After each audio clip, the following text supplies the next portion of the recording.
Hi, everybody. Shavua Tov. This is Eve Harrow for Rejuvenation on the Land of Israel Network. It is very, very early in the morning in Israel, but I'm not there. I am in Scottsdale, Arizona, where it is almost Sunday, November 12th, 2017, the 23rd day of Cheshvan, 5778. I have had quite a week. I started off in Florida, where I had two very successful evenings speaking for camera in southern Florida, the Media Watchdog organization.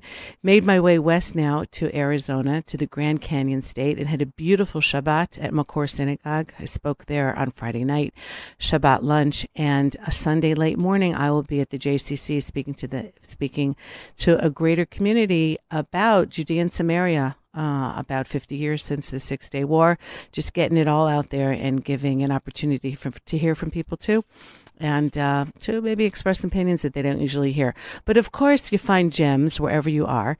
And I was introduced on Shabbat to Jake Bennett, who is a very, very active pro-Israel activist. Can you say that? Active pro-Israel activist here in Scottsdale, and kindly agreed to sit down with me now for a few minutes. So first of all, Jake, thank you so much for making time for me.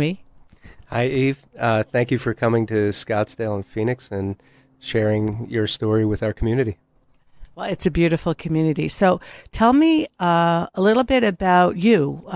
First of all, what's your background? Sure. I was born and raised in New Jersey, grandson of Holocaust survivors on my mom's side. Grew up with my grandma from age 5 till she passed away at 19, who was an Auschwitz survivor, and also had the story of my grandpa, her husband, who passed away on my first birthday, so I never got to know him, but he spent the war hiding out in the woods in Poland. And from that beginning, I had a longer view of Jewish history than most of my contemporaries, because I saw in just my grandma's lifetime the Shoah, World War II. I saw also the history that her family lived through in Belarusia. They came from Minsk, fled during the 1917 revolution, the Russian Revolution, and made their way to safety in Poland, or so they thought. And my grandmother's father was a rabbi from a long line of rabbis, and she became a part of the modern story and left the shtetl to get into textiles and designing, and ended up building and owning 2 textile factories in Poland. Met my grandpa when she hired him as a foreman. And so that's my background on that side. And of course, that all ends in 1939, that whole lifestyle. And as we all know, what happened in the next 6 years. So it seems like that really played into, like, that world disappeared. Like, literally overnight, the world of your grandparents disappears, and you hear that growing up. So that plays into, like, your thinking already from a young age as a Jew. Yeah, definitely. That was the first lens through which I looked at Jewish history, and of course the first thing you feel as an American Jew is a great debt of gratitude to the country that took your family in, that you love, that you feel patriotic toward. At some point, though, in my journey of learning Jewish history, I came to realize that, like every little kid has a mom and a dad, I had 2 parents. I had America, and I also had Israel.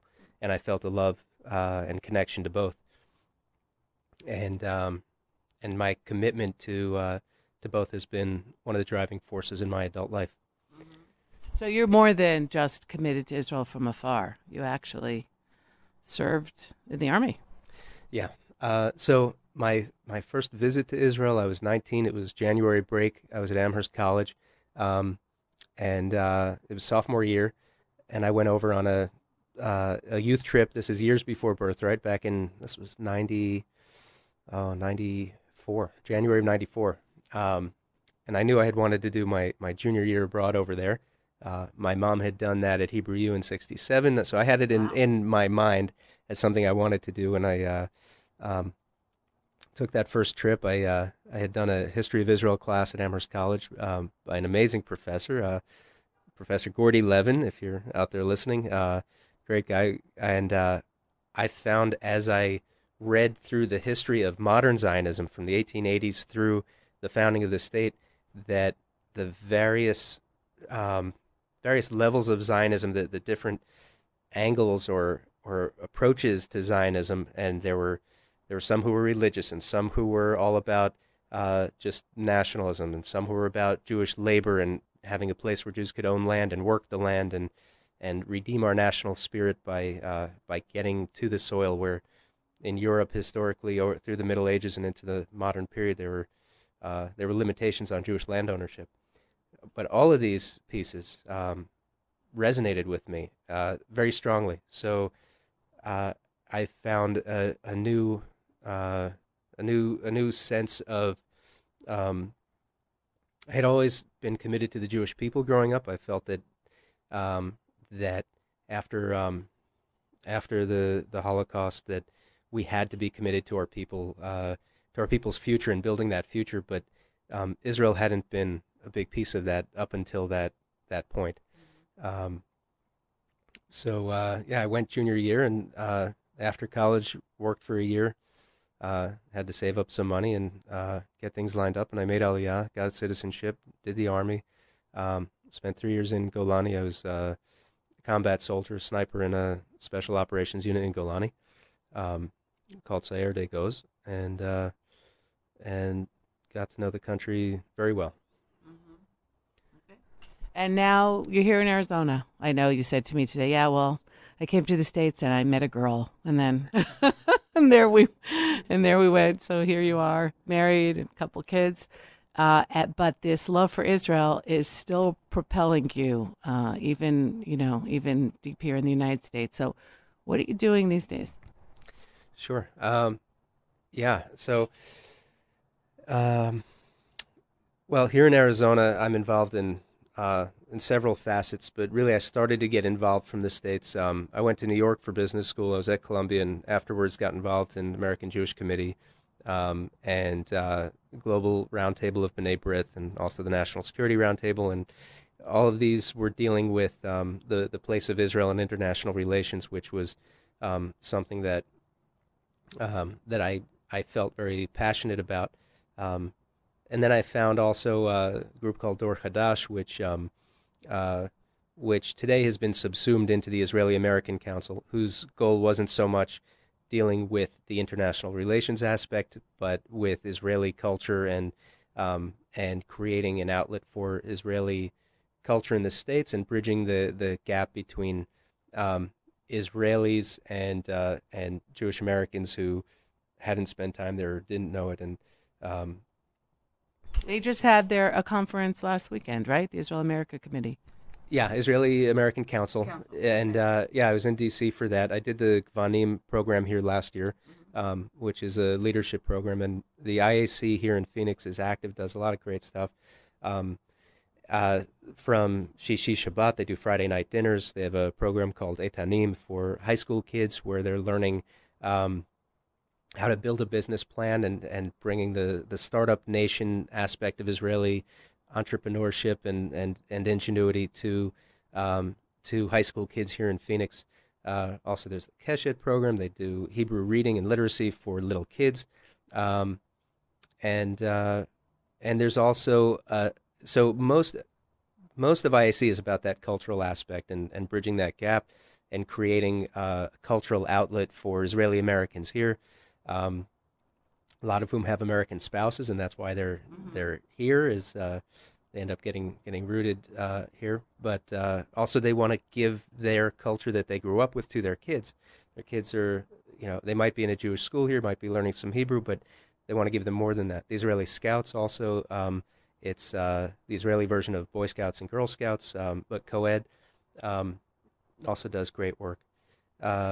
On Israeli Independence Day, Yom Ha'atzmaut and Yom HaZikaron, there's a beautiful tekes ceremony that's held here at the Jewish Community Center with hundreds of people come and turn out, and it's really beautiful. And there's a growing involvement by Israeli Americans in American Jewish life, whereas historically maybe the numbers were too small, and now there's enough of a presence.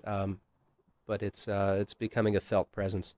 And there's also, I should say, on the political side, an element called of IAC called IAC for Action, which does pro-Israel advocacy at the local and state level. So really filling a niche that's a little off the beaten path from AIPAC's work. So AIPAC is the most well-known pro-Israel advocacy group, and for decades has worked to promote and strengthen the Israeli-American relationship.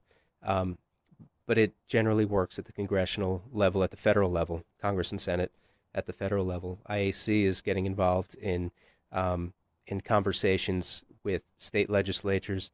So I've been happy to get a little involved in that as well. All right, so excuse me for this being a stupid question, but we always talk about, or very often a lot of us talk about pro-Israel advocacy. I would say myself, I'm a pro-Israel advocate. What do you see that meaning? Because there are people who'd say that they were pro-Israel that I would look at and say, shut up and sit down. Like, I don't ever want you to say anything about anything because I think you're doing damage. They think they're coming from this place where they're doing good things for Israel, but in reality, it's not. So are you seeing that? Are you seeing that there's a very wide range of people who consider themselves pro-Israel advocacy, and then as a result of that, then people, let's say congressmen or state senators, might be confused as to what exactly is going on here? Yeah, I'm glad you asked that question because that's something that I feel very strongly about as well. I think the differentiator between, let's say, an AIPAC and someone like a group like J Street is J Street calls themselves a pro-Israel advocacy group, but their advocacy is, they say, we're sitting here on the outside, we're here in America, we think we know what's best for you, we're going to push our government in America to pressure you to do what we think is best for you. That's not what AIPAC does. And that's what it makes AIPAC special, is it is bipartisan, both on the U.S. side and on the Israeli side. It doesn't matter. AIPAC isn't pushing a Republican relationship or a Democrat relationship. It's pushing that Israeli-U.S. relationship as being important to the country as a whole, to either party. And the same on the Israeli side. It's not about being pro-Likud, pro-labor. And again, you have that problem with J Street where they think that there's a certain perspective that's the right perspective, and they call themselves pro-Israel, but they're trying to force or push their perceived correct solution on things onto Israelis. So even though they won't have to eat their cooking, they want to, that's the big differentiator is that. So and something that you mentioned actually yesterday when you're talking with the community here at Makor in Phoenix, you talked about criticism of Israel and how is that lobbied, and I'll never forget about 9 years ago, someone who I was friendly with who had been a Jewish professional in one of the major Jewish organizations, I won't say which, ended up joining the board of NIF, New Israel Fund.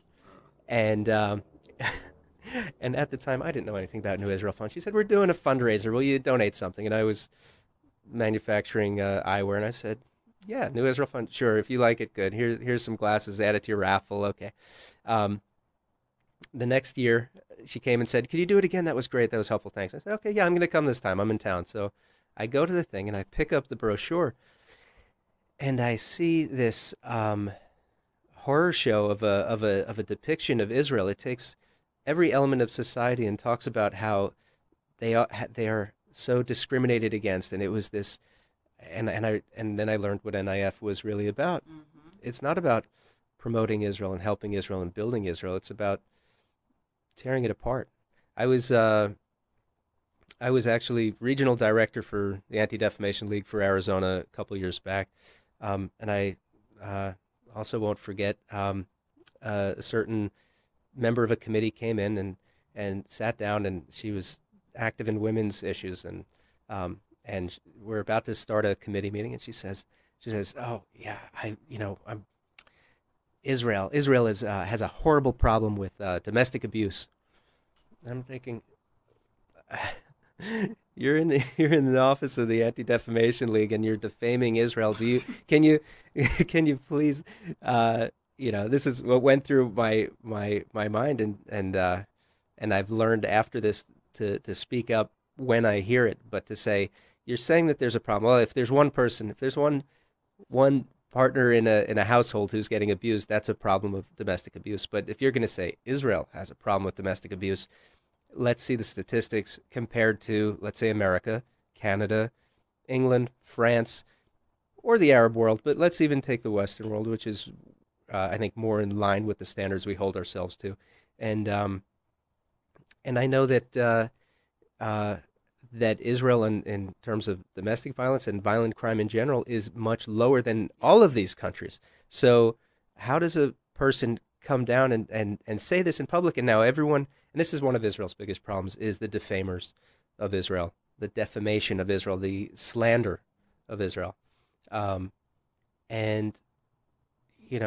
people like to see, and this was a conversation I had with top leadership in the organization, of what's legitimate criticism and what's not, and where does it cross the line into anti-Semitism? And I found I had some problems with where the official policy was at that organization. But I'll sum up my view is, if you're not going to put into perspective your criticism and compare it with even the leading democracies in the world, and you can't give that perspective that shows how well Israel is doing, and in just about any measure that you could think of, you're committing a moral crime of defamation. So yeah, violent crime is one example. The border crossings, people who go on and say, how dare Israel have security checkpoints at their borders. Any American who's ever flown out of this country knows that we all go through that here. Why should Israel not be able to do what America does? If you drive to Canada or you drive to Mexico, you're going through a border crossing. So and every airport you fly out of, take your shoes off, the whole thing. It's from the same threats that Israel is facing, change the world, and people don't make that connection, though. Yeah, absolutely. So when it comes to criticism of Israel, if there's not going to be a context or a perspective or a comparison with, when Ed Koch, when he was mayor of New York, used to say, "How am I doing?" That was his big line. How's Israel doing? Well, compare it to any place else. It's doing amazing. So how do you explain then the BDS movement, for those of you who aren't familiar with that, the boycott, divest, and slander movement, which is, yes. Oh, it's not supposed to be slander. It's boycott, divest, and it's bigotry, discrimination, and slander. Exactly. Yeah, we know what it really is, though. It's something that is being dealt with now on the level of the Israeli government. They have, I think, Gilad Erdan is heading a whole division to try and deal with it. It may be waking up too late. How are you seeing that, though, as an American? Are you seeing it as legitimate? Listen, if I don't think, and Judea and Samaria is on my mind because it's always on my mind, but I'm going to be talking about it in a few hours. If somebody's saying, listen, I do not believe that Israel should sit in the Jordan Valley, therefore I don't think that Israel should be able to sell dates that are growing in the Jordan Valley. Is that legitimate? Where does BDS, which is, and again, just to put it, as you said, into context, China is an incredibly repressive regime. I bet every single one of us would have probably 50% of the things in our homes these days are made in China. Is anybody boycotting China of all the stuff that we buy from them or not buy from them because of what they do? So where is this legitimate? People get to spend their dollars wherever they feel like spending them. And where does it roll into something that is way, way out of proportion and even, as you mentioned before, even anti-Semitic? So it's just to show how good of a job the BDS movement is doing, they got you already in the way you framed the question. Because you framed the question about, is it legitimate for Israel to be in the Jordan Valley? The BDS movement, boycott, divest, and sanction, they say that their goal is to get Israel out of the Jordan Valley, out of Judea and Samaria, out of Gaza. But that's not really their goal. Their goal is to end the Jewish state. And if you look at the statements of the founders and leaders of the organization, then there's a clear record on video, on paper, in articles. If you look at the rallies of the people who support BDS, they're their slogan on and on is from the river to the sea, Palestine must be free. So that's the Jordan River to the Mediterranean Sea. It's not about the Jordan Valley. They frame it that way to deceive people. And the problem, as I see it, with pro-Israel advocacy is we are letting them frame the question and letting them start with deception instead of stopping them right there. Even the question of, and this I have heard from countless senators and congressmen here in the States of, there needs to be a Palestinian state, they say. So for everyone who says there needs to be a Palestinian state, my question is, does there need to be another Palestinian state? There is one already. It's called Jordan. It's 80% Palestinian. It's ruled by monarchy. It's at a relatively cold peace with Israel, though, of course, we should dig into that a little bit. So BDS, we'll come back to BDS in a second, but as long as I'm mentioning Jordan, and I had a conversation with a senator just about a month and a half ago, and he was telling some anecdotes about moderate regimes in like Jordan and Lebanon, and I had to say, all right, let's just peel back the word moderate and see what's really lying under that, and let's examine what we're talking about. In Jordan, there's been a complete ethnic cleansing of Jews. There are no Jews in Jordan. It is a capital crime. You'll get the death penalty if you sell land to a Jew in Jordan. Is that a moderate regime, or are we really using the word moderate to say they're less jihadist, less aggressive, less expansionist than some of the other regimes? Saudi Arabia is touted as a moderate regime. Saudi Arabia has had good relationships with the United States, but at the same time lives by a form of Sharia law and Islam that is among the most extreme in Muslim history, and they export that view to imams and mosques around the world through the export of billions of dollars and training of imams, which, by the way, let's point out, is something Iran is doing too, with their imams, and something Turkey is doing too. If we look at the 1,000 mosques in Germany that have been built with Turkish funds, where the imams every Friday give a sermon that's written for them by someone in Turkey, there's a widespread phenomenon of export of religious intolerance, extremism, anti-Semitism, and jihadism, and among other things, very anti-feminist perspective. So everybody's worried about all these jihadists coming back from the wars with ISIS now that it looks like they have more or less been shut down and coming back and physically, doing terrorism in the countries. But what you're saying is that for decades already, these countries have been exporting a kind of not mental terrorism, but their ideology, which has really infiltrated the societies of the West, not just their own countries, and have caused really a generation to grow up now feeling things that aren't true. And I always love when they talk about moderate Saudi Arabia and the hardliner Bibi Netanyahu. So, and then it's not that Bibi is hardline as compared to other Israeli politicians, and we can even have a discussion about that. And Saudi Arabia is moderate maybe in compared to Iran or Nazi Germany, and you could even have a discussion about that. But in relation to each other, and people's opinions are formed by this terminology.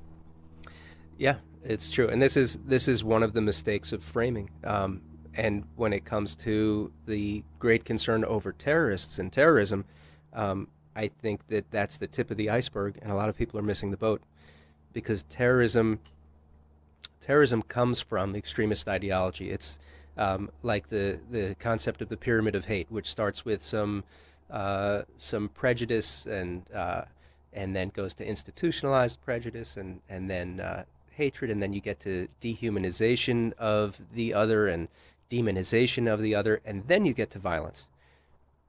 That's where violence happens, and then at the pinnacle of that violence, you get to genocide. And when you look at the Middle East, a lot of kids on college campuses, they hear from Palestinian activists who are really anti-Israel activists. That's what Palestinian nationalism is about today. It's not a constructive nationalism. It's not about building a country. It's about destroying a country. And that might sound shocking to some, but look at Gaza and what they've done with all of the aid money that's been pumped in over the last decade plus. Look at Judea and Samaria and the Palestinian Authority, the PLO, and what they've done with their aid money that's been pumped in. They haven't been nation building. They've been war building. There's also, I think there's a problem because there's a tendency, which is a lovely humanitarian tendency to want to side with the weak, and there's a perception that the Palestinians are small and the Israelis are big. Palestinians are David and Israel's Goliath. But I think that there's something very unliberal about that approach if you don't look at what each side stands for. Would you side with a mafia that's trying to tear down or exploit or kill a society that's trying to live and build and do good things? Well, one's smaller than the other, but that's an analogy here. And what you have in the Palestinian Authority, I mean, even there, you've got a continuation of what's been a 100-year war against the Jews, which again, when you hear people say, listen, we need to understand the other's narrative, and when you understand that narrative, that's legitimate too. So I had somewhat of a shocking experience because, and I can't really name too many names, but with a group that I was with a couple of weeks ago, and we went, and there was a panel of Israelis. It was Israeli women who were involved in Jerusalem issues on all kinds of different levels, and one of the women was actually an Israeli Arab woman who has a position with a ministry in the Israeli government and had no problem telling us that she defines herself as a Palestinian, that she is raising her children as Palestinians, and she's working within Israel. And I thought to myself, like, where does this end? So I wanted to come back to something that you said, because that's a very, very powerful statement to say that, let's say BDS, but pro-Palestinian work is not so much about building a state for the Palestinians as it is about destroying an existing state, which is Israel. So that's a very, very strong statement. And, we live in Israel, like I live in Israel, and people love Israel. And I see Arabs who aren't so happy. I feel bad for them. They have a really, really crummy regime that they live under, who's not good for me, but also not good for them. And, people talk about Gaza, and people in Gaza are not doing so well, despite the fact that Israel's sending 1,000 trucks a day into Gaza loaded with all kinds of goods.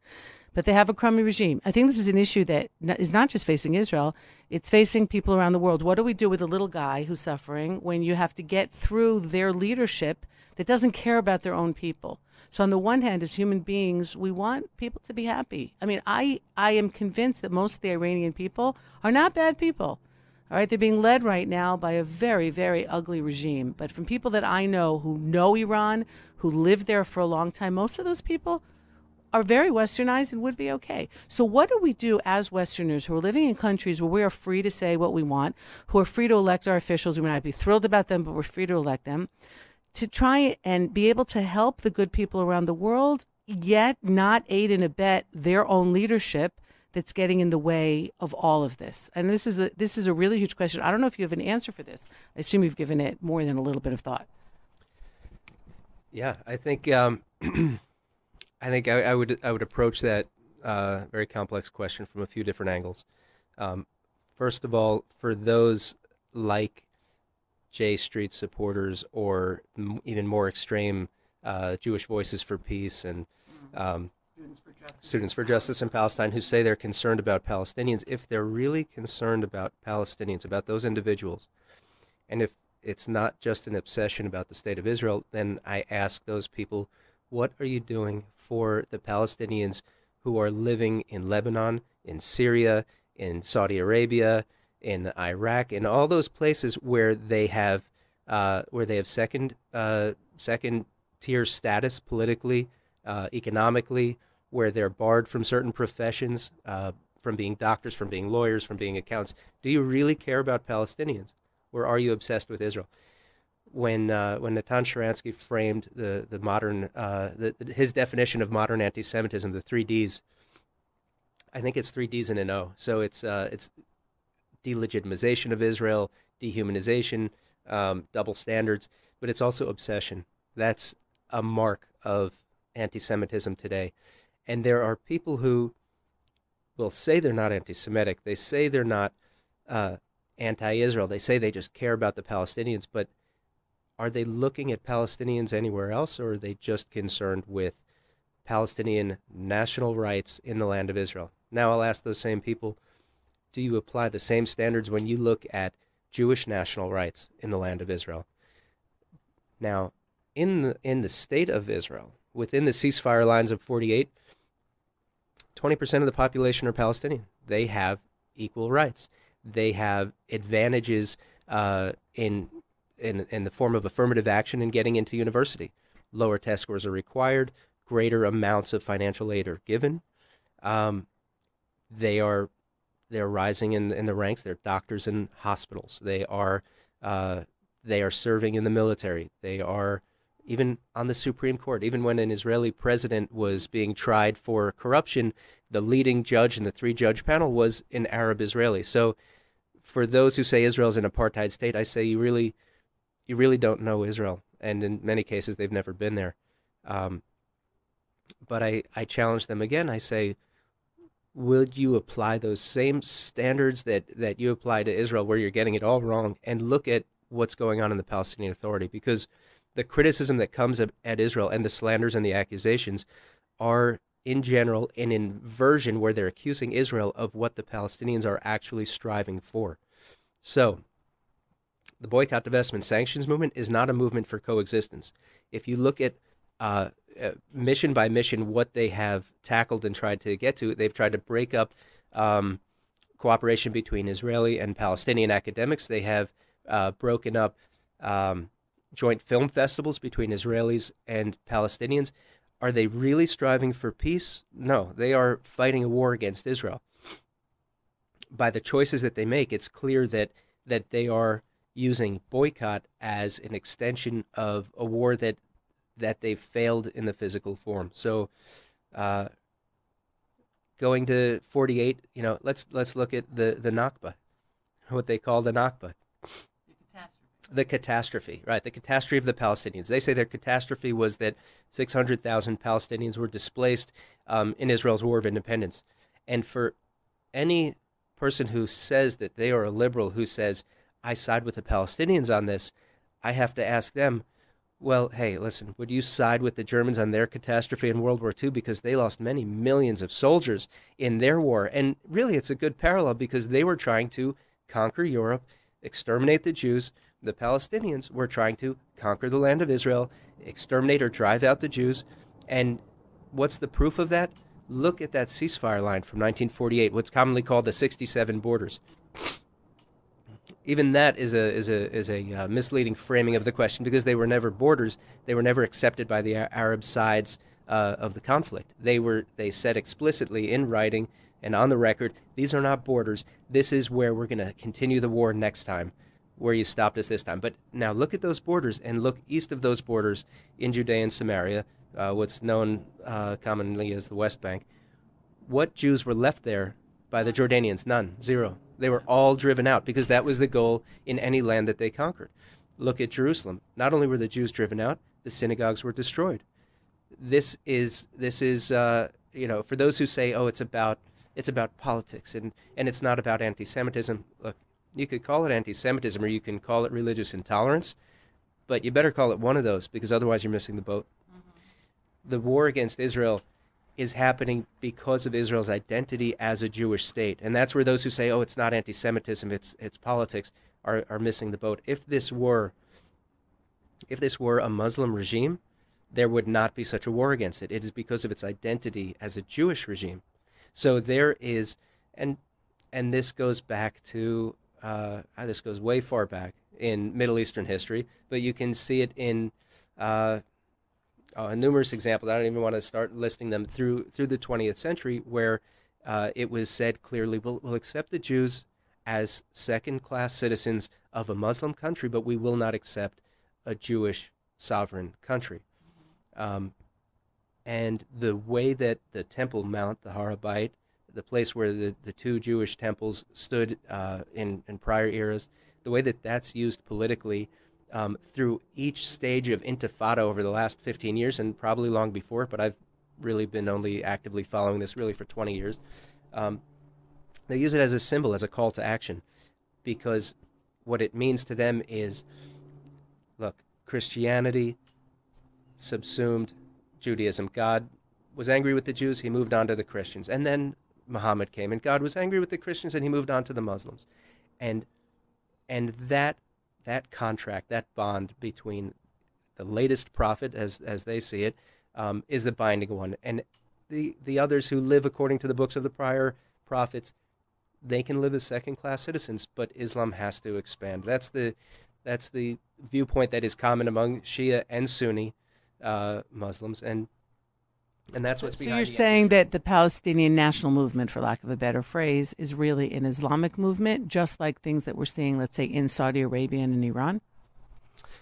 Yeah, it's that, and it's more than that. It's one element that's always been there, and that's been used by leaders going back to Husseini in the period of World War II. But there are other elements. When it comes to the view of the Jews, if you read, as I've done over the last 20 years, the magazines that are put out by various branches of the Muslim world about the Jews, if you look at sermons that are happening even today in mosques, the way that Jews are described, there's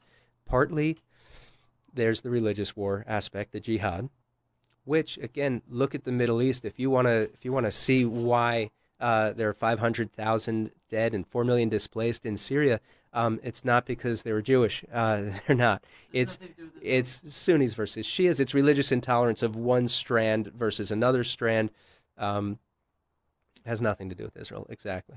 That's why I try and explain to people, even if Israel disappeared tomorrow, the Middle East is a total mess. It's a bigger mess than it is with Israel, because at least we're providing some stabilizing force in an area where we're surrounded by our enemies. So what do you see as, if you had to do what I have to do in a few hours and talk about Judea and Samaria and some of the issues, what do you see, I'll pick your brain, as where we can go on this? Because it's been so difficult for real pro-Israel activists over the years when we come up with that question. So what would you do? So you don't have any ideas. All you keep doing is saying no, no, no to Palestinian state, but you don't have anything better to do. Who doesn't have anything better to do? When they talk to the pro-Israel activists, okay, all you're saying is no, we don't want we don't want there to be a Palestinian state.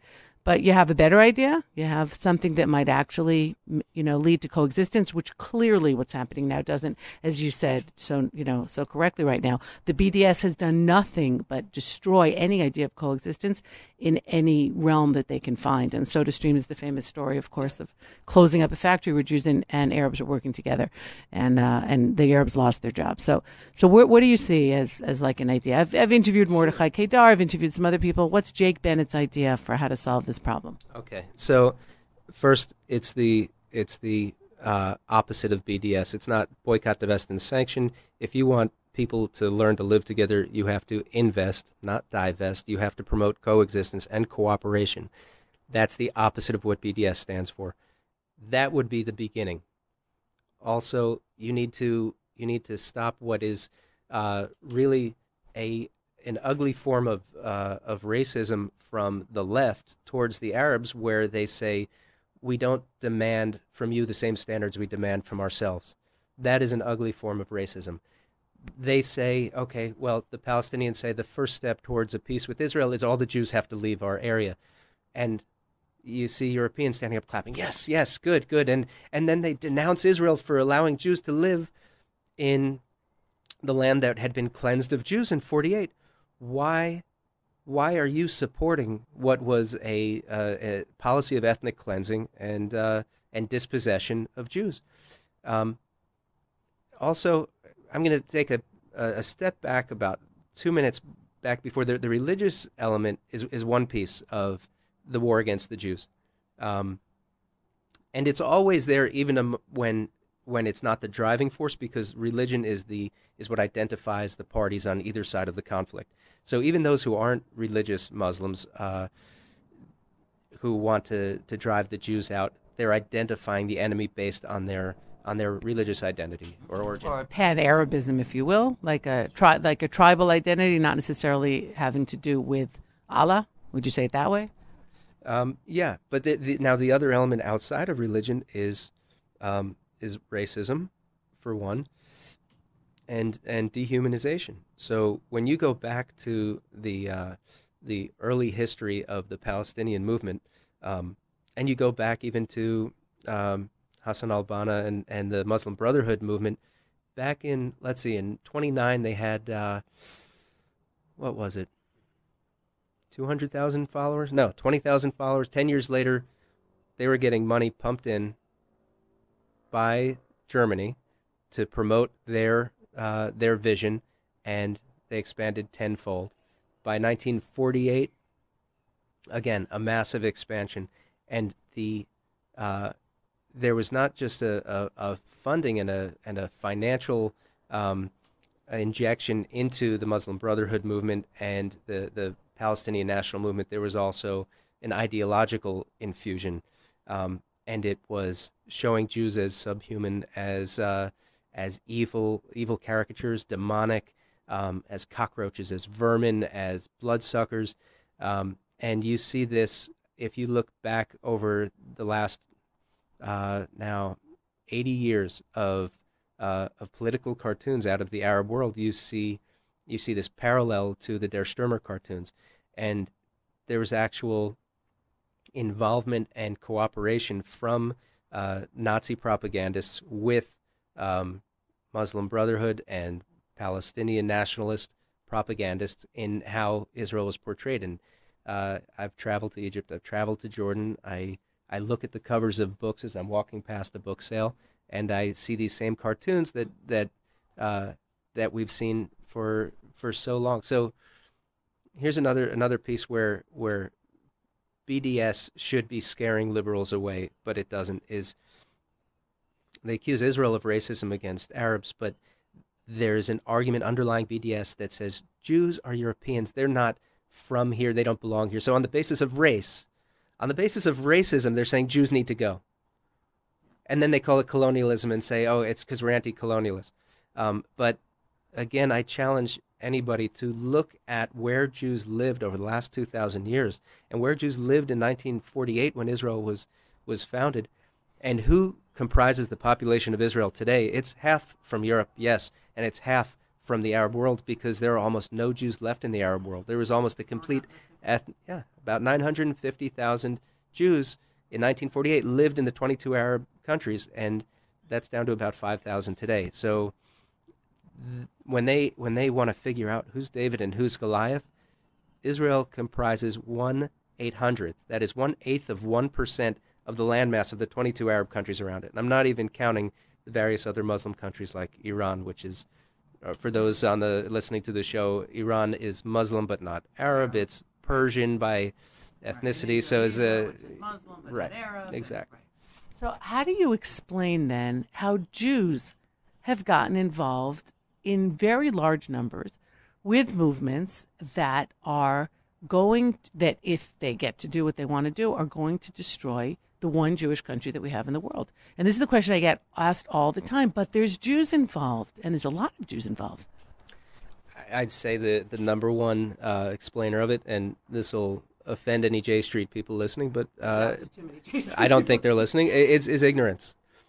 The number one driver is ignorance. The number two driver is what I call a commitment to the exile. They are so committed to being a part of whatever country they live in outside of Israel, because that was the shape that Jewish emancipation from the ghettos took 200 years ago, was toning down and changing Judaism to make it feel like and look like the church. That was the origin of Reform Judaism in Germany, was let's add an organ, let's do it in the local language, let's not be the other. That that became a commitment to universalism, to non-particularism, to not standing out. And those Jews who have been raised that way and are committed to being a part of where they are and have no pride in where they came from or they're against the idea of Jewish peoplehood. There are Jews against the idea of Jewish peoplehood who want to say, Judaism isn't my identity or ethnic identity or peoplehood, it's my religion. I am a Frenchman of the Jewish persuasion. I'm an Englishman of the Jewish persuasion. And this is a phenomenon that we see, I mean, anecdotally, on and on. Reading a history of the Jewish Legion in World War I under the British, it was a Jewish quartermaster in the British Army who refused to provide matzah for the Jewish Legion in Passover, and said, "Pay for it out of your own pockets." So there is unfortunately Jewish anti-Semitism. It's a terrible way of putting it, but it is. So when you go and deal with senators, talk to either on the state Senate level or higher up, do they give you the time to make these arguments? Because one of the difficulties in people trying to explain Israel's side is that we can't do it in a soundbite. You know, the Palestinians can say they are killing our children, it's the occupation, and that's all they have to say, and that's pretty much done. Or the blood libel, whatever it is. But the difficulty soldiers are killing our babies. Right.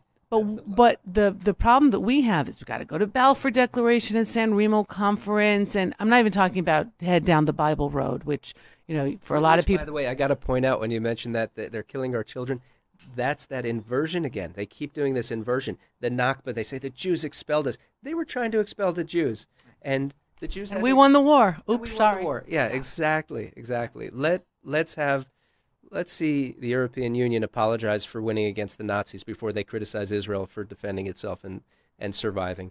And when they say, oh, the Jews are killing our babies, well, you know what? They are shooting their rockets out of schools and mosques and hospitals and their own homes.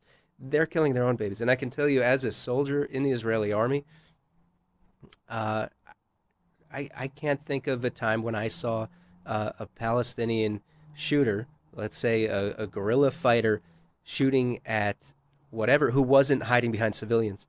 I saw one case where I'm looking through my scope on my rifle and seeing a guy empty clip after clip, or magazine after magazine, for those who want to get fussy about language, from his AK-47 in the direction of a forward operating base, surrounded by about 30 little kids who are jumping and cheering, and their parents let them do this, let them go and jump and cheer this guy. And he was a teenager. Okay, so here we go. We got a teenager with a Kalashnikov AK-47 shooting at Israeli forces, and I'm looking at him through my scope. And the commander of the base, we'd been called there to respond to this shooter because he'd been coming out every so often. He'd shoot a few magazines and disappear. And he said, Jake, from this distance, if you take this shot, are you 100% sure that you're not going to hit one of those kids? And I said, from this distance, no. This was beyond my range. Even at 600 meters, I would have felt pretty confident, but this is, this guy was a kilometer away. He was 1.1 kilometers away. I'm firing a 7.62 NATO round Mauser. For those Americans listening, is a 308, basically, Mauser bolt action. So I tell him, no, I can't. Meanwhile, I hear the bullets whizzing overhead. Sounds like they're about 20 feet overhead. That was, I could hear the bullets going overhead, and I thought, years later when I thought back on this, I thought if this guy's barrel had angled a little bit lower, those bullets could have torn into my head or the guy next to me. But I didn't shoot him. But we sent another sniper from my squad. He flanked the guy, got close enough, and took the shot and took him down. So we do tremendous care while they're trying to kill our children, we're taking tremendous care to not kill theirs, even though they put their kids in these kinds of dangers. This is the problem that Israel's having all around the Middle East, be it missile silos that are buried underneath Lebanese villages by the Hezbollah, and in order to take them out, we're going to end up, having to kill Lebanese, but what do we do? Because otherwise they're going to kill our people. And these are the positions that we've been put in. This is terrorism in its most evil form. And there's no other way of putting it. Can I comment on that too? These conversations came up over the last couple of wars, when people said, look at Israel's using disproportionate violence. Look at the number of dead on the Arab side and the number on the Jewish side. Well, for anyone listening who is at all a military buff or fancies themselves an armchair general, here's my position on it.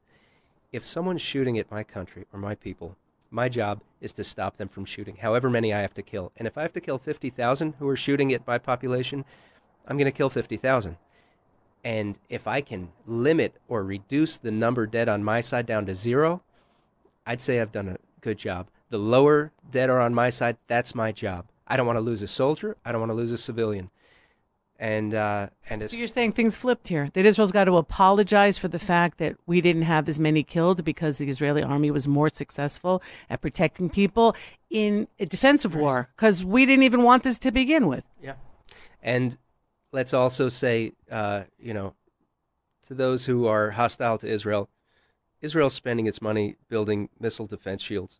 The other side is building tunnels through which to sneak in and kidnap civilians or soldiers. And going back again to the blood libel, because this one really makes my blood boil.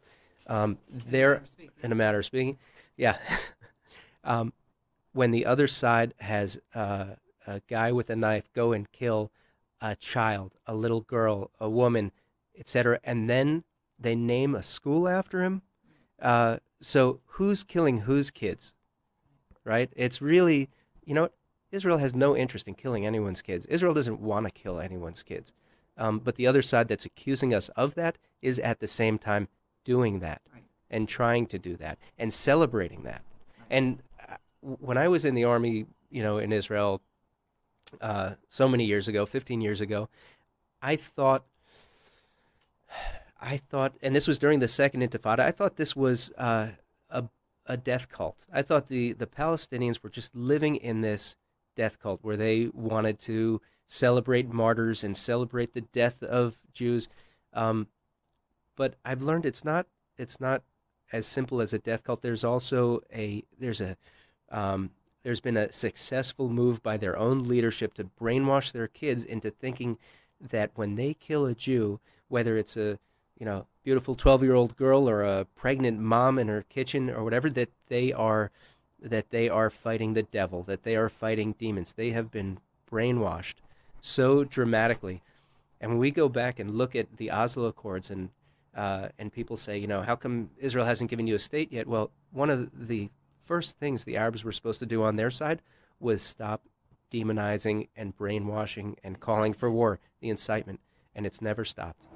So to get back to the question, how do you explain this to people who I imagine don't have as long of an attention span as my listeners do, that to fight for Israel is to fight on the side of good and the side of right and the side of the West, that Israel is representative of all the good things that the West is, and the war against Israel is really a war against Western civilization?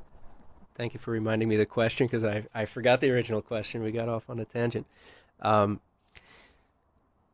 those who are so in a rush to create a Palestinian state, I say, what kind of state is it that you want to create? Do you want to have another Nazi Germany? Because that's what we would have here. Israel pulled back from southern Lebanon. That was a buffer zone that helped keep things cool for a long time, and mostly due to a tragic crashing of 2 helicopters that were bringing troops in, where rotors touched and choppers went down, and was that the number 73 boys were killed. Israel said, enough's enough, we're pulling out. What happened in that area? Well, Hezbollah took over. What is Hezbollah about? It's the same as Iran. It's about holy jihad, holy war against the infidel, expanding the reach of Shia Islam. Israel pulled out of Gaza. For those who say, how come the Palestinians don't have a state? Israel has given them the Palestinian Authority, gave them Gaza, even took all the Jews out of Gaza, uprooted them from their homes, did the ethnic cleansing that the Palestinians demanded. And what did we end up getting from Gaza? We got war against the Jews, a doubling down and a recommitment saying, you've shown your weakness, we're going to keep on fighting, we're stronger now.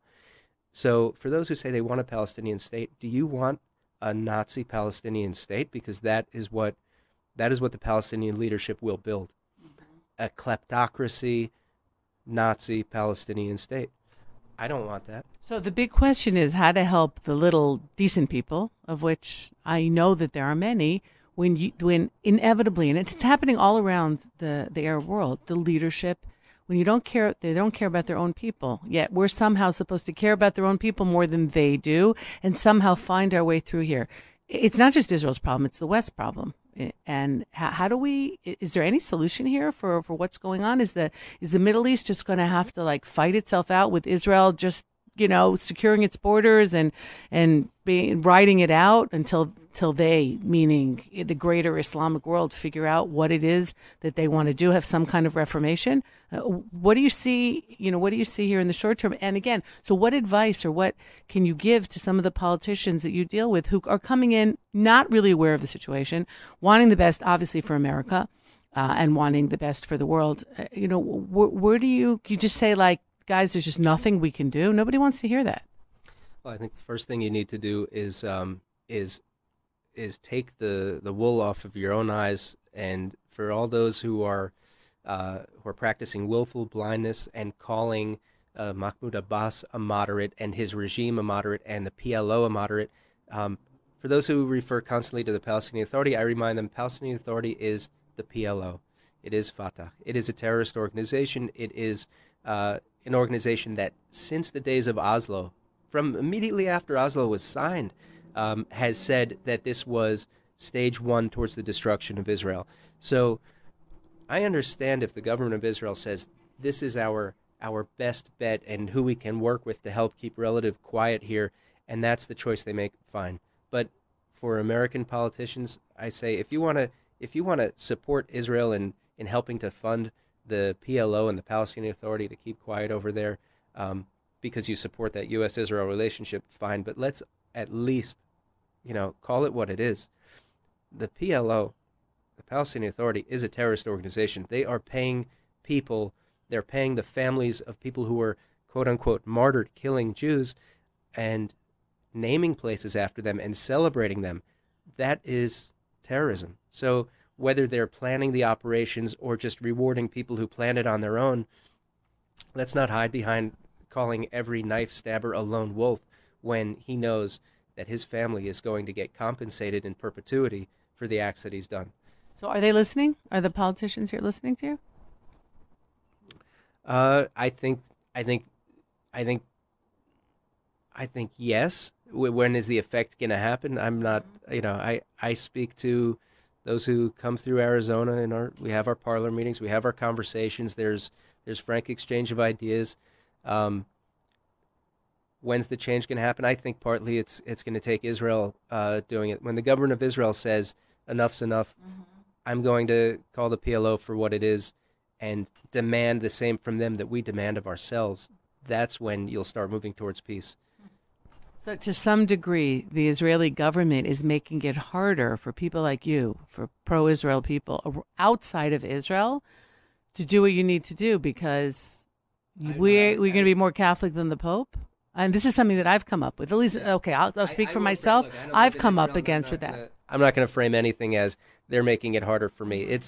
Look, when you live in Israel, you vote, you elect your government, they'll do what they have to do. That's not my job, is to criticize them. That's actually my job as an Israeli. That's exactly my job as an Israeli, which is very frustrating, to try and say, listen, this isn't working, but there's a lot invested here, and I understand why it's hard for Israel to back off from something where you're going to get so much pressure. So you think the BDS Sorry, just before we leave this, about it was, let's see, last year, just over a year ago, Prime Minister of Israel, Benjamin Netanyahu, put out this really wonderful video, and I watched it, and I said, thank God, finally Israel's saying, enough's enough. He said, if the Palestinians want peace, they have to stop calling for the ethnic cleansing of Jews in the area. We have 20% Arabs in our country with full civil rights. They're not willing to have one Jew there, to have any personal rights for a Jew under a Palestinian government. Until they're willing to do that, what kind of peace would we have? And the answer is clear. It's obvious. You wouldn't have any kind of a peace because it's not a real peace, because their government would be based on anti-Semitism and ethnic cleansing. This was this was a powerful statement by the Prime Minister of Israel. And he got so much flack for it that he stopped saying it. That was the step. Who do you get flack from? Well, one that I know he got flack from was an organization that I was regional director of out here. The ADL put out a statement saying, how dare you use that language that's so unhelpful? How can you call it ethnic cleansing when they want to drive all the Jews out of? That's not right. That's not ethnic cleansing. But you look in the dictionary. What does ethnic cleansing mean? It means the removal of an ethnic or religious population by murder or eviction or transfer of population. That's what they're calling for, is the ethnic cleansing, that no Jews should be left. So where did the ADL get off on that? They're committed they're committed to their own willful blindness in the leadership over there. Well, so we have a difficult situation here where we've got Jewish organizations outside of Israel who are to some degree, and sometimes a very devastating degree, making Israel more likely to, collapse, or at least working towards that, and definitely lowering Israel's standing in the world. It's possibly the most painful thing that I've come up with in the last few years to understand that, because it was so clear when I was young, like the Jews were pro-Israel, and some other people were too, but you could always count on the Jews. And now you can't say that anymore. And here you are, and you're not one, you're one of not many who is going out there and saying the emperor is naked. This is not what's being discussed. You lonely out there? Well, and am I lonely out there? There are. I think that there's a lot of people who start with a love of Israel in their heart, but they have this framing of the situation that leads them down the wrong path. They believe it's those poor Palestinians, but when I have conversations with people who are so staunchly, coming from that direction, and I talk about these issues with them and say, here's the context. Where does that lead you? They say, wow, I never saw it that way. No one ever put it to me that way. I never heard it that way. It's education, but how long does it take? And I want to say, God bless the government of Israel for all that it's done in a lot of 70 hard years of fighting, and God bless Bibi Netanyahu for all that he's done. Everyone can criticize. It's easier to criticize from the armchair. I appreciate every person who goes to the Knesset. I believe is doing it from a good place in their heart of wanting a future for the Jewish people, and they're trying hard and they're working hard. And I appreciate them all, even the ones who are wrong, even the ones I disagree with. I appreciated what Bibi tried to do, and I understand he's got, he's got a very tough situation always from every direction on every issue, and national security is one of them. And I've been a fan of the work that he's done protecting the country for a long time. So Jake Bennett, who was a soldier in the IDF and is still a soldier for Israel, out here in Arizona, and doing whatever you can, and more than most people, to try and protect Israel in any way that you can, and shaping public opinion and educating the movers and shakers to what's really going on here. Because if the lies can hold about Israel, the lies can also hold about America. And I think that that's a point that Americans do not understand. We are the little Satan over there in Israel, but America's the great Satan. And what happens to Israel is going to happen here. And we're all on the same side. We have to make sure that we all understand that. And you know what? We've been talking a lot about Israel's security situation and the war against the Jews and the war against Israel, which, by the way, I see as a continuation of a war that started before World War II and a continuation of World War II. By the various parties that participate in it. And we've talked about that most of this hour. But for those who are listening who have kids at home, this is one tiny sliver of the story of Israel. This is the story of those who are attacking Israel's right to exist.